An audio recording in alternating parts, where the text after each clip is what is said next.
O Deus missionário. Vamos ler então Gênesis capítulo 1, versículo 27, todos juntos, a palavra de Deus. 1, 27, agora sim, vamos lá, todos juntos, 1, 2, 3, e criou Deus o homem à sua imagem, a imagem de Deus o criou, homem e mulher criou. Amém. Feche seus olhos, Senhor Deus. Eis aqui, Senhor, Tua palavra, mais uma vez, essa palavra, Senhor, da qual fluem mananciais de águas vivas. Deus, leva-nos a esses mananciais, mais uma vez, em nome de Jesus.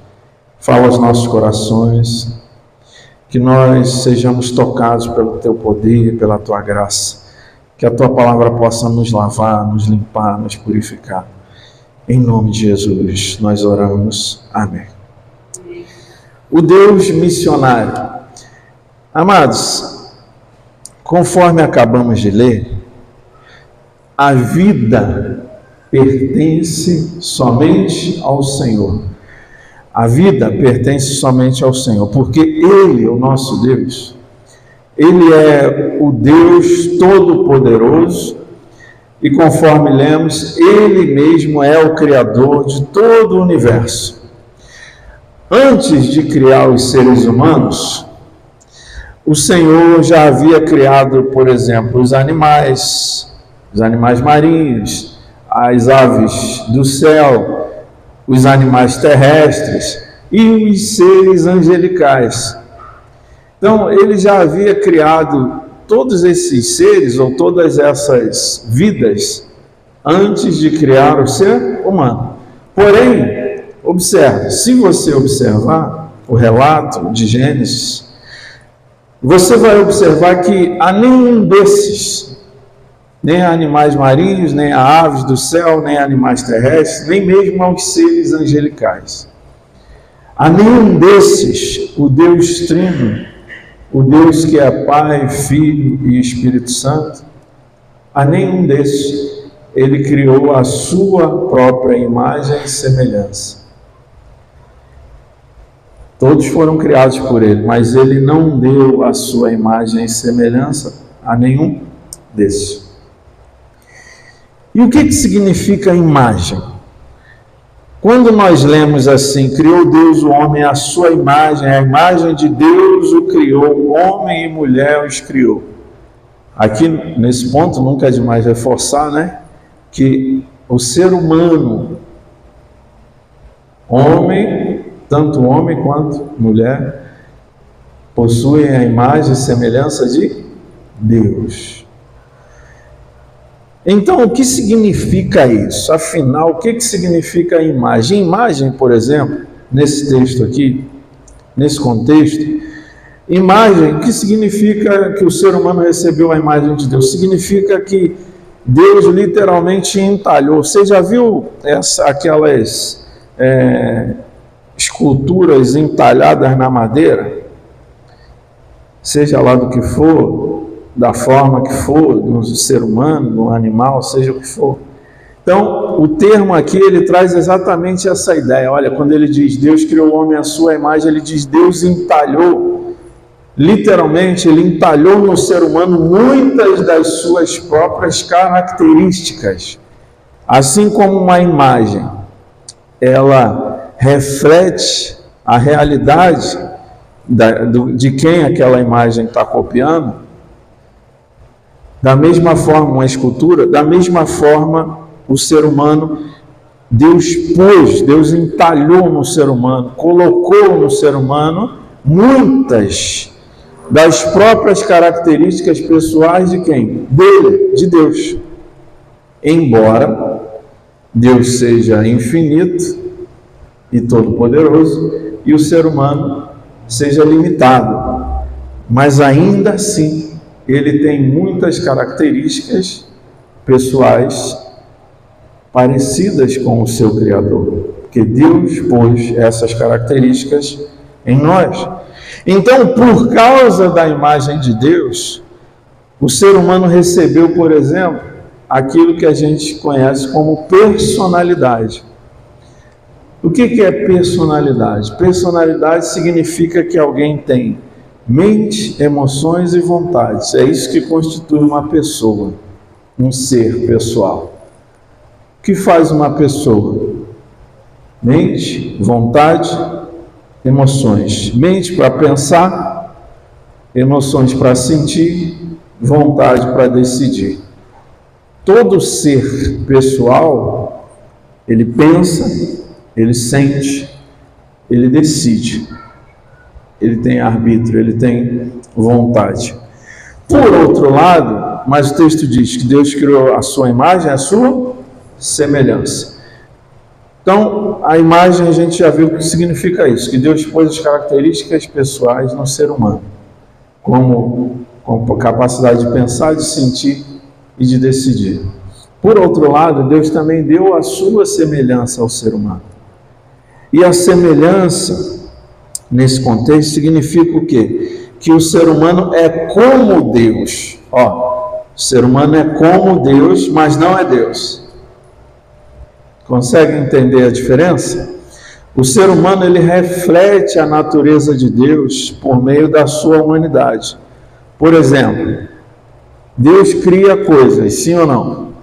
Criou e cria, sim ou não? Sim. E o ser humano? Também. Agora, nem tudo que Deus é capaz de criar, por ser todo poderoso, o ser humano também é capaz de criar. Mas você percebe essa semelhança do homem com Deus, na medida em que o homem é tão criativo quanto Deus também é. E o que é isso? Isso é dom de Deus, é a semelhança de Deus no homem. Olha quantas coisas maravilhosas o ser humano inventou. Se a gente só der uma olhada ao nosso redor, já tem um monte de coisa, livro, impressão, tablet, internet, microfone, tanta coisa que o ser humano criou e cria. Então, o que é isso? Semelhança de Deus. Outro exemplo, amor. O ser humano é capaz de amar, sim ou não? Sim. E Deus também. Então, o ser humano tem essa semelhança com Deus. Da mesma forma, sabedoria. O ser humano, ele é capaz de desenvolver a sabedoria. Sabemos que a sabedoria humana é diferente da sabedoria divina, mas assim como Deus é a fonte, é a própria sabedoria em pessoa, o ser humano também tem muita sabedoria. Então veja que o ser humano tem a imagem de Deus, porque ele pensa, sente e decide. E ele tem a semelhança de Deus, porque ele tem características, né? Ele é como Deus. Ele tem muitas similaridades, muitas coisas parecidas com Deus, como eu citei aqui os exemplos: criatividade, amor e sabedoria, por exemplo. Aí a gente pensa assim, olha, talvez, né, alguém pense assim, olha, é verdade que Deus ama o ser humano, porque essencialmente, né, lembrando o tema da mensagem, o Deus missionário. E por que esse título? Por que esse tema? Deus missionário. A gente vai chegar lá já já. Mas o fato é que Deus ama o ser humano. Aliás, é uma das coisas que a gente mais repete, né, quando vai evangelizar. Deus te ama, Jesus te ama, etc, etc. E é verdade. Porque a Bíblia a palavra de Deus dá testemunho desse amor de Deus. E a obra que ele fez, sobretudo enviando seu Filho, dá testemunho desse amor também. Então, o amor de Deus foi o que deu origem ao ser humano. Por que Deus criou o ser humano? Por amor. A humanidade, ela foi fruto do amor divino. Então, desde quando Deus ama a humanidade? Desde sempre. Esse amor de Deus, inclusive, ele foi provado, porque a gente fala do amor de Deus muitas vezes como se o amor de Deus fosse só depois da queda, depois do pecado, né? E o amor nesse sentido de que resgate o pecador, sim, claro que é o amor de Deus, tudo isso. Mas aqui a gente precisa dar um passo atrás e entender que desde a criação da humanidade, Deus já amava o ser humano. E que, na verdade, a humanidade foi criada como um fruto do amor divino. E como isso se prova? Na própria palavra. Porque esse amor foi provado por todo o cuidado que o Senhor sempre teve com o ser humano. Aí nós vamos ler alguns versículos aqui para a gente observar como, mesmo antes do ser humano pecar, Deus já amava absurdamente, maravilhosamente a humanidade. Por exemplo, versículo 26, vamos lá, voltar. Ele diz assim: e disse Deus, façamos o homem à nossa imagem, conforme a nossa semelhança, e domine sobre os peixes do mar, e sobre as aves dos céus, e sobre o gado, e sobre toda a terra, e sobre todo o réptil que se move sobre a terra. Então, o que esse versículo nos ensina? Por exemplo, que o homem foi criado para governar sobre todas as outras coisas criadas por Deus. Lembra que eu falei, embora ele tenha sido criado por último, porque Deus já havia criado praticamente tudo quando decidiu criar o ser humano, Deus criou o ser humano para governar sobre todas as outras coisas que ele havia criado. E quem é que faz isso? Quem ama. Por que Deus fez isso? Por que Deus teve esse cuidado especial? Então, a ideia de Deus era o quê? Que o homem governasse sobre todas as coisas que ele criou, se submetendo apenas a quem? Ao seu Criador. Ou seja, a humanidade recebeu de Deus a posição mais elevada de toda a criação. De toda a criação de Deus, a humanidade, o ser humano, recebeu a posição mais elevada. Se isso não for prova de amor, eu não sei mais o que é. No versículo 28, a gente tem mais um exemplo desse cuidado, desse amor de Deus. Veja bem, e Deus os abençoou, e Deus lhes disse, frutificai, multiplicai-vos e enchei a terra, e sujeitai-a, e dominai sobre os peixes do mar, sobre as aves dos céus, e sobre todo o animal que se move sobre a terra. Que esse versículo revela para nós que o homem foi criado por Deus para ser abençoado e frutífero. Perceba, Deus os abençoou. E qual foi a bênção? Deus lhes disse, frutificai.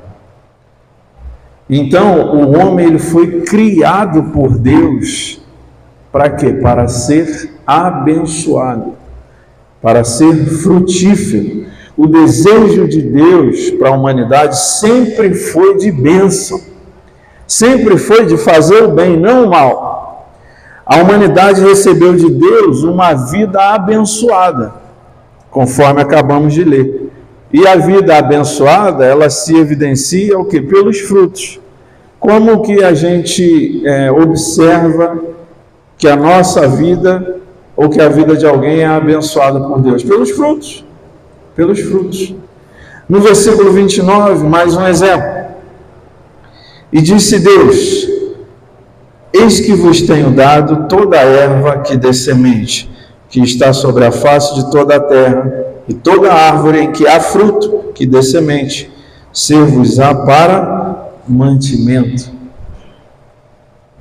Qual é a descoberta aqui para nós? Que o homem foi criado por Deus, ou o homem foi criado para ser sustentado e mantido por quem? Por Deus. Perceba, não há pecado aqui, pecado não entrou em cena ainda. Olha quanta coisa Deus já deu para o homem. A posição mais elevada da criação, a bênção de ser frutífero e próspero, e a bênção também de ser sustentado e mantido pelo próprio Deus. A provisão para a vida diária do homem, e aqui você vê, Deus está falando de alimento, ou seja, provisão diária. A provisão diária, contínua e constante da humanidade, vem de quem? Do Senhor. A humanidade, ela recebeu de Deus, conforme lemos aqui, ela recebeu de Deus a garantia de sua sobrevivência no mundo. Deus não criou o homem e falou assim, vai lá, filho, vai nessa força agora, se vira aí. Não, Deus deu para a humanidade a garantia da sua sobrevivência, deu mantimento, deu sustento necessário para que a humanidade continuasse a existir para sempre. Então, observa que como Deus teve cuidado com o homem, e quem tem cuidado, amados, não se engane, é quem ama, sim ou não? Quem tem cuidado é quem ama.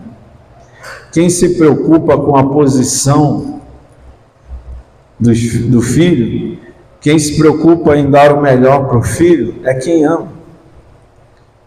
Ou para a sua criação, no caso. Quem se preocupa em abençoar, em que a sua criação seja próspera e frutífera, seu filho, é quem ama. Então, tudo isso prova o quê? O amor de Deus pela humanidade, desde sempre. Desde a criação do homem, Deus ama o ser humano. Tem mais um exemplo, no capítulo 2, no versículo 15, Gênesis 2,15. Vamos ler todos juntos esse daí. 2, versículo 15. Vamos lá, 1, 2, 3. E tomou o Senhor Deus o homem e o pôs no jardim do Éden para plantar e guardar. O que esse versículo traz para nós? Acerca desse amor de Deus que a gente está falando. Esse versículo nos revela, nos ensina que o homem foi criado para trabalhar e servir somente a Deus. Não como a um patrão, mas como o único Senhor da sua vida. Olha, tomou o Senhor Deus, o homem, e o pôs no jardim do Éden para o lavrar e o guardar.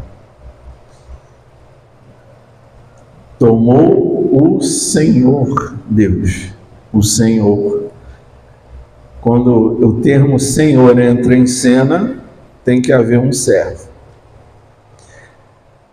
Então, o que a humanidade recebeu de Deus aqui? Aquilo que eu chamo de propósito e significado para viver. Porque ninguém foi criado para viver ocioso, sem fazer nada. Você nem aguenta isso. Você trabalha e fica cansado, estressado pelo trabalho. O trabalho é estressante.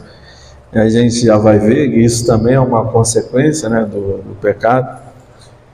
Mas, e aí você quer tirar de férias, você quer ficar de férias.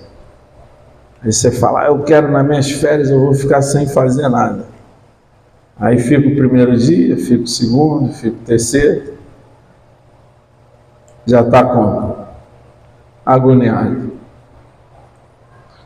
Nós, o ser humano não foi criado para viver ocioso. Perceba, não tem pecado aqui, não entrou pecado em cena ainda. Deus criou o homem para o trabalho para o homem.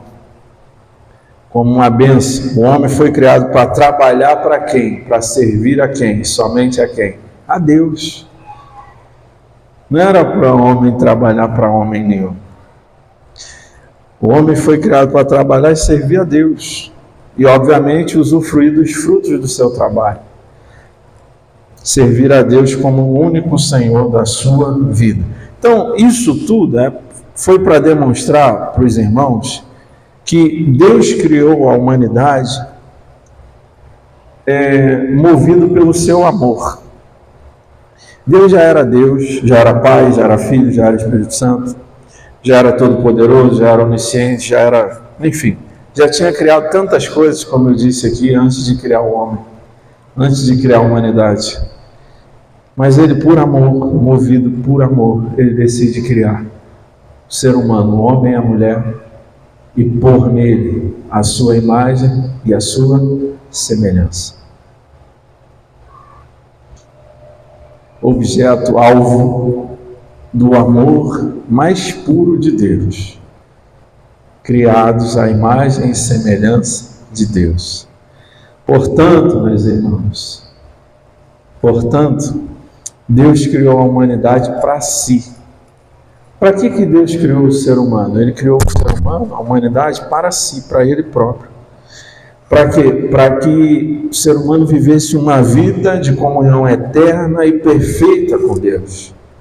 Comunhão eterna, comunhão perfeita.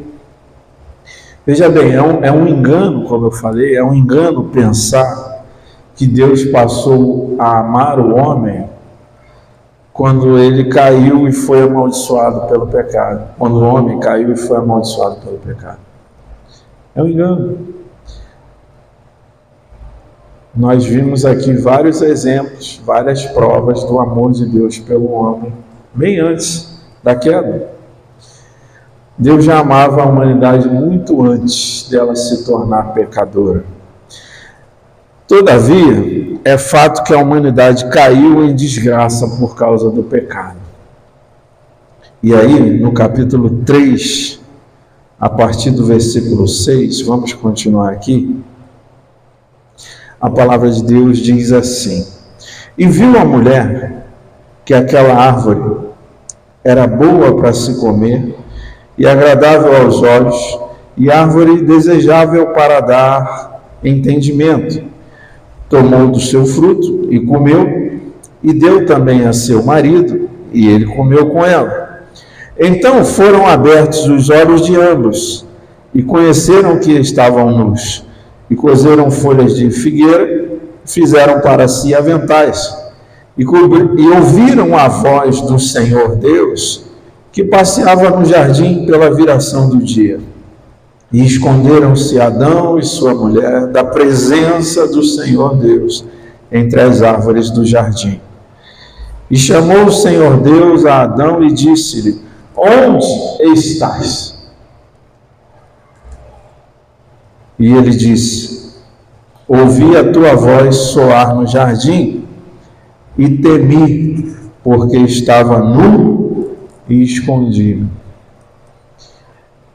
Aqui, vocês já conhecem a história, aqui nós vemos a realidade terrível do pecado e o efeito mais devastador que ele produz na humanidade até hoje.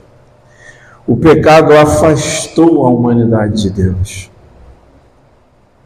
O pecado afastou a humanidade de Deus. É por causa do pecado que o pecador vive se escondendo nas sombras dos seus próprios pecados. Do jeito que Adão se escondeu de Deus, Adão e obviamente a mulher também, ambos se esconderam de Deus no jardim. Até hoje, o pecador, ele vive nas sombras dos seus próprios pecados. Ele vive muitas vezes uma vida que ele não tem coragem de dizer que vive, de assumir que vive a vida que vive. Ele não tem coragem de assumir que pensa as coisas que pensa, que faz as coisas que faz. Vive se escondendo de Deus. Por quê? Porque no fundo, e esse no fundo que é a imagem, a semelhança de Deus, que está lá, desfigurada, mas não aniquilada no pecador. No fundo, algo diz ao pecador que ele está fora da vontade de Deus para a vida dele. No fundo, essas pessoas sabem disso. Porém, mesmo sabendo disso, por que elas não mudam? Porque, como dissemos, o pecado ele opera na vida dessas pessoas. E o que é o pecado? De forma bem breve aqui, resumida. O pecado é essa força maligna que amaldiçoa e separa de Deus. Pecado é algo seríssimo. Uma das coisas que mais me dói o coração é ver pessoas, às vezes até cristãos, flertando com o pecado. Seria mais ou menos como a sensação que se sente ao ver uma criança brincando com fogo. Como se ela não tivesse noção do que aquilo pode fazer de estrago na vida dela. E as pessoas, elas lidam com o pecado assim. Elas brincam, dão risada, alguns acham bonito. Se for cristão, às vezes o cristão adota aquele discurso: não tem nada a ver. Isso não tem nada a ver, pastor. E vão flertando, vão brincando com fogo. Porque o pecado, não se engane, Deus não mudou, o pecado também não. O pecado é uma força maligna que amaldiçoa o homem, que separa o homem de Deus. É algo que aprisiona o ser humano, que escraviza o ser humano, que escraviza a humanidade, escraviza a mente da pessoa, escraviza as emoções da pessoa, escraviza a vontade da pessoa. Por isso que a gente ouve pessoas lá de fora, muitas vezes você vai falar, vai evangelizar, etc., a pessoa fala assim: não, eu sei que eu estou errado. Eu sei que o caminho certo é o caminho de Deus. Aí você pensa assim: olha, você sabe, está esperando o quê? Aqueles que são mais sinceros dão a resposta, né? Eles falam assim: eu sei que eu estou errado, mas eu não consigo. Esses são os mais sinceros, que assumem que são escravos, que não conseguem mudar de vida nas suas próprias forças. E é verdade isso, é verdade. Outros não chegam a dizer isso, mas a forma como vivem demonstra que eles estão cativos do pecado, que eles vivem cativos do pecado. E aí o pecado nas suas mais variadas formas. Porque a gente pensa às vezes em certos pecados específicos, mas o pecado nas suas mais variadas formas: a mentira, o roubo, os vícios, as drogas, a promiscuidade, enfim, escravizados, não conseguem por si mesmos, não conseguem se libertar. E aí, meus amados, o que acontece? O Senhor Deus, Ele é onisciente. O que significa isso? Ele sabe de todas as coisas. Do passado, do presente, do futuro, Ele sabe de tudo. E Ele sabia, Ele chegou chamando por Adão especificamente, já que ele era o responsável por aquela família. Ele chega chamando por Adão: onde estás? Parece até que Deus está fazendo graça, né? Vamos dizer assim. Onde estás? Mas o fato é que Deus já sabia. Deus é onisciente. Deus já sabia que Adão e Eva haviam se tornado pecadores. Ele não os criou pecadores, mas eles desobedeceram e se tornaram pecadores. Deus já sabia disso. Deus sabia que eles haviam quebrado a comunhão com Ele. E aí chama a atenção. Porque mesmo já sabendo disso, Deus veio naquele dia de novo no jardim. Olha que coisa interessante. Perceba, olha que contraste. Quando o homem peca, ele procura rapidamente se esconder e se afastar de Deus. E Deus, lá no céu, sabendo do pecado do homem, faz o movimento oposto e vem na direção do homem pecador. É isso que eu chamo de o Deus missionário. É essa ação de Deus, de vir ao encontro, de buscar o pecador desde o princípio, que eu chamo de Deus missionário. Aqui surge a missão. Deus deu início à missão. Foi Deus quem deu início à missão. A missão que a gente fala, né? A missão da igreja, que é ir por todo mundo pregar, que é levar a palavra de Deus a toda criatura. Quem deu início à missão? O Deus missionário. Porque a missão existe porque Deus é missionário. A missão surgiu com Deus, quando Ele foi em busca deles, quando Ele foi chamando por eles. Mesmo já sabendo que eles eram pecadores, e Deus vai ao jardim e grita: Adão, onde estás? Deus poderia ter lançado o pecado deles na face de ambos e chegar gritando: onde vocês estão, seus pecadores, seus desobedientes? Mas lembra, a humanidade foi criada por qual motivo? O que motivou Deus a criar a humanidade? O amor dele. E esse mesmo amor fez ele então dar início à missão. Ou seja, a missão surgiu porque o homem se perdeu de Deus. Por que a gente fala em missões? Por que Deus se tornou, entre aspas, missionário? Porque no momento em que o homem se perdeu de Deus, a missão surgiu. E o que é a missão? É isso, até hoje. É o Deus missionário em busca do homem pecador, chamando o homem pecador ao arrependimento, à comunhão com Ele novamente, por meio do Senhor Jesus.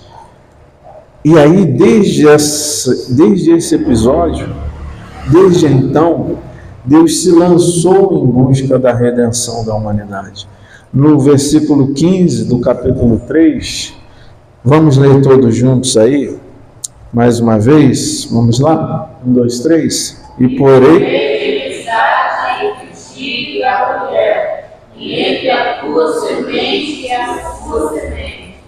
Esta te ferirá a cabeça, e tu lhe ferirás o calcanhar. Isso aqui é o que nós chamamos em teologia de proto-evangelho, né? Proto significa primeiro, início. Ou seja, aqui inicia a missão. Aqui inicia, por assim dizer, a necessidade da anunciação do evangelho. Deus faz uma profecia e diz: eu porei inimizade entre ti e a mulher. Aqui ele está se dirigindo à serpente no contexto, né? Entre a semente da mulher, já fazendo menção àquele que viria resgatar a humanidade. Então, meus amados, desde a queda do homem, o Deus missionário, ele não descansou na sua busca pelo alvo maior do seu amor, que continua sendo a humanidade. A humanidade foi criada à imagem e semelhança dele, lembra? Por isso Deus não vai desistir da humanidade, não vai. Por isso, embora muitos aí fiquem zombando, etc. Quando é que Jesus vai voltar? Quanto tempo eu estou ouvindo isso? Mas o Senhor explica essa aparente demora, que para ele não é demora nenhuma, porque está tudo dentro dos planos dele. Deus não age segundo os nossos planos, segundo o nosso querer. Deus age segundo o plano soberano dele. E embora pareça que ele está demorando para nós a consumar todas as coisas, ou para a humanidade, na verdade, o texto sagrado revela que, na verdade, Deus não retarda a sua vinda, Cristo não retarda a sua vinda, mas que Deus é longânimo, que Deus está sendo, na verdade, paciente com a humanidade. Amados, dê uma olhadinha ao mundo ao seu redor. Dê uma olhada no mundo ao seu redor. Observe o mundo como está. Veja se esse mundo que nós vivemos hoje, em 2025, se ele é melhor. Veja se o mundo que nós vivemos hoje, ele é menos pecador do que as cidades de Sodoma e Gomorra. Veja se esse mundo que nós vivemos hoje, ele é menos idólatra do que o faraó e o povo do Egito, lá nos tempos do Êxodo. Veja se esse mundo que nós vivemos, ele é menos pecaminoso do que os povos cananeus que viviam na terra de Israel, na época do Antigo Testamento. E nós sabemos o que aconteceu com todos esses. O dia do juízo chegou para todos eles. Então não nos enganemos, o dia do juízo vai chegar também para a humanidade. Por isso Deus está sendo paciente. E por que Ele está sendo paciente? Porque Ele ama a humanidade. Porque se Ele não amasse, Ele já teria executado o juízo há muito tempo. Há muito tempo. E talvez nem nós aqui tivéssemos nos salvado, se não fosse a longanimidade, a paciência, a misericórdia de Deus. Então, meus amados, no Antigo Testamento, muitos servos foram usados por Deus para avançar nessa missão. Você já me ouviu dizer aqui, eu amo esse Deus.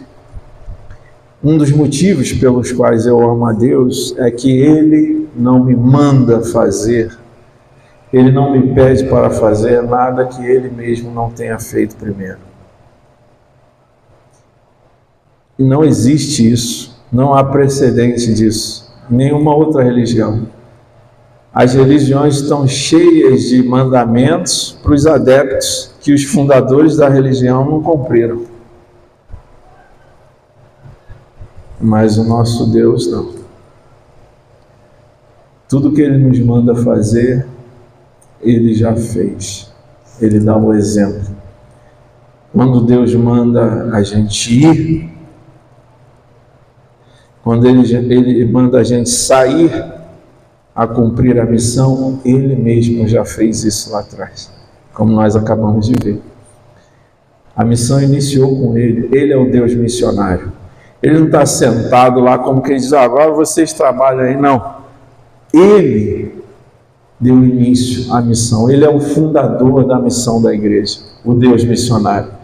Ele, o nosso Deus, usou muitos servos para avançar na missão. A gente lê sobre Noé, sobre Abraão, Isaac, Jacó, Judá, Davi, Daniel, etc. Muitos servos de Deus no Antigo Testamento, até que, enfim, o Deus missionário enviou o seu próprio Filho, Jesus Cristo, o Messias. E o Senhor Jesus, então, que foi o Deus missionário encarnado em pessoa, quando Ele decide vir na pessoa do Filho, Ele decide pessoalmente vir, dar continuidade a essa missão de buscar o pecador, de chamar o homem pecador, de volta à comunhão com o Senhor. Ele mesmo, o Senhor Jesus, em Mateus 18, versículo 11, ele deixou claro qual era a sua missão aqui neste mundo. Vamos relembrar? Vamos lá, todos juntos? 1, 2, 3. Porque o Filho do Homem veio salvar o que se tinha perdido. O que se tinha perdido. Jesus é o Deus missionário, vindo a este mundo salvar o que se tinha perdido. E o que ele veio salvar nesse mundo? Sobretudo, o alvo maior do seu amor, que é a humanidade. Veja o quanto Deus ama a humanidade a ponto de vir salvar a humanidade que se afundou no pecado e cada vez mais se afastou e se distanciou dele. Mas o Deus missionário não desiste, ele continua indo na direção do pecador. Ele continua chamando o pecador, mesmo sabendo que ele é pecador, como sabia, como Adão e Eva eram pecadores já. Ele continua chamando: onde estás? Onde estás, fulano? Onde estás? Ele continua chamando o pecador das sombras para a luz, das trevas para a luz, da escravidão para a liberdade que só Cristo pode dar. Ele continua chamando. Em outro lugar, Marcos 10, versículo 45 também, do Senhor Jesus. Vamos lá, 1, 2, 3. Porque o Filho do Homem também não veio para ser servido, mas para servir e dar a sua vida em resgate. veio para servir e dar a sua vida em resgate de muitos. O Deus missionário veio não para condenar os homens, mas para salvar os perdidos. O Deus missionário veio a esse mundo em pessoa, não para condenar os homens, mas para servir e dar a sua vida em resgate. Agora pense comigo, e a linguagem aqui é essa mesmo. Quem é que paga resgate? Quem é que precisa que um resgate seja pago pela sua vida? Quem está cativo, quem foi sequestrado, quem está aprisionado. Então, quando fala assim, que Jesus fala, eu vim para dar a minha vida em resgate de muitos. Ou seja, eu vim para tirar a humanidade desse cativeiro profundo no qual ela se meteu, desse afastamento de Deus que a humanidade a cada dia tem se distanciado mais, se afastado cada vez mais. Então, amados, como eu disse, só é necessário resgatar quem está cativo. E esse cativeiro onde a humanidade se atolou é o poço da lama do pecado. Não adianta. Por isso, a gente não pode, não vai deixar de falar jamais sobre a necessidade de arrependimento, de transformação, de mudança de vida, de abandono do pecado. Por quê? Porque o lamaçal do pecado é o que prende o ser humano. Como a areia movediça, aprisiona o ser humano, escraviza o ser humano e afasta ele da comunhão com Deus. E assim como na areia movediça, ninguém é capaz de sair sozinho do lamaçal do pecado. Ninguém. Ou alguém aqui saiu sozinho? Conseguiu? Talvez até tentou, mas ninguém consegue sair sozinho. E por causa disso, todos precisam de um Salvador. De um Salvador que os liberte desse jugo da escravidão, desse jugo da maldição do pecado. E esse Salvador tem nome. Ele é Jesus Cristo, o Filho de Deus. Amém, queridos? A missão, ela começou com o Pai. Lá atrás, como a gente viu em Gênesis. Ela continuou com o Filho, como a gente vê nos Evangelhos. E hoje a missão segue urgente. Segue necessária. A missão ainda não acabou, porque ainda tem muitos pecadores afastados de Deus. Muitos pecadores que carecem de comunhão com Deus, que precisam ser resgatados do lamaçal do pecado. Precisam ser resgatados da escravidão, da malignidade, da maldição do pecado.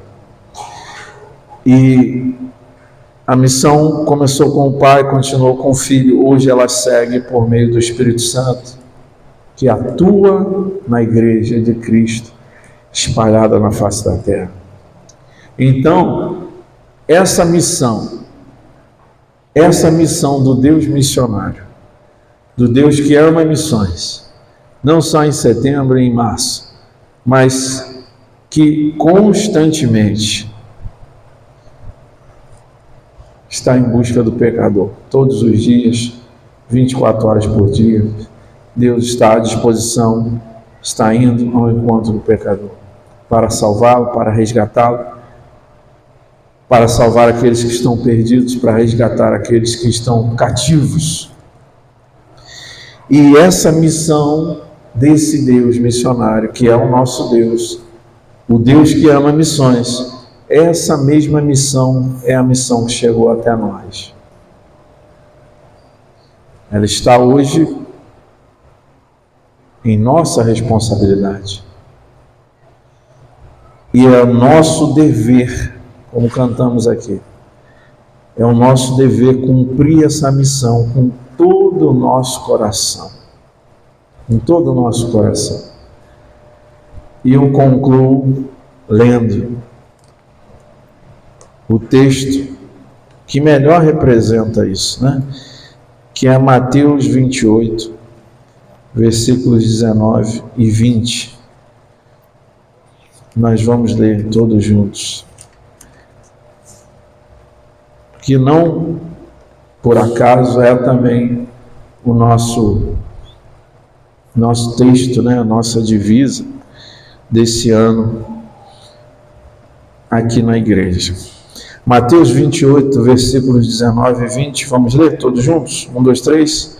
Portanto, fazei discípulos de todas as nações, batizando-os em nome do Pai, e do Filho e do Espírito Santo, ensinando-os a guardar todas as coisas que vos tenho mandado. E eis que eu estou convosco todos os dias até a consumação do mundo. Amém. Amados, enquanto houver um pecador perdido, longe do amor de Deus, a missão não pode parar. Cabe a nós avançar pelo Deus missionário, Cristo, que ainda continua buscando a humanidade perdida nos seus pecados. Então, nós concluímos, à luz dessa reflexão, que Deus, nosso Deus, é missionário. E você? E nós? Deus é missionário. E nós? Curva sua cabeça, feche seus olhos. Senhor, nosso Deus, nosso Pai, A Ti invocamos, Senhor, ao Deus Todo-Poderoso, ao Deus que, mesmo não tendo necessidade alguma de fazer isso, porque, como a Tua palavra nos ensina, o Senhor criou o homem, deu amor, deu tudo que o homem precisava, e ainda assim o homem te desobedeceu e caiu em desgraça, caiu no pecado, se contaminou e se afastou do Senhor, fugiu da Tua presença e tem fugido até os nossos dias.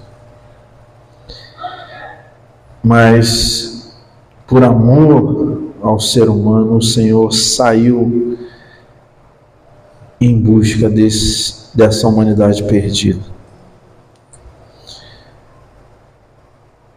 Por isso, Senhor, nós reconhecemos que, se não fosse o Teu amor, pela missão que o Senhor mesmo criou, nós não estaríamos aqui, nenhum de nós estaria aqui agora. Todos nós estaremos perdidos e condenados pelos nossos próprios pecados. Há uma eternidade de dor e sofrimento, mas pela Tua graça e pela Tua misericórdia, o Teu amor nos alcançou. O Senhor nos libertou do império das trevas. O Senhor nos libertou do jugo da escravidão do pecado. Ainda que não sejamos absolutamente perfeitos, mas nós não vivemos escravizados pelo pecado, porque o Senhor nos tornou livres do jugo do pecado. Nós servimos ao Senhor, apesar de tantas falhas que ainda temos, de tantos defeitos e de eventualmente pecarmos. Mas o pecado não tem mais domínio sobre nós. E isso é a obra do Senhor Jesus. E nós te louvamos e rendemos graças e glória, porque não há nenhum outro Salvador, não havia mais ninguém que pudesse fazer isso por nós, além do Senhor.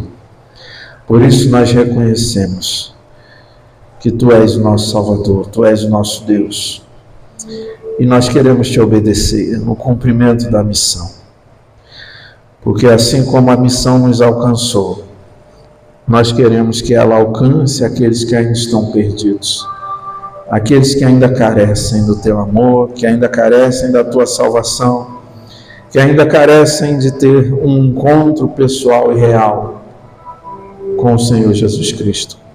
Usa-nos, Senhor. Tira-nos, Senhor, da acomodação, da letargia. Tira-nos, Senhor, do sono da morte espiritual.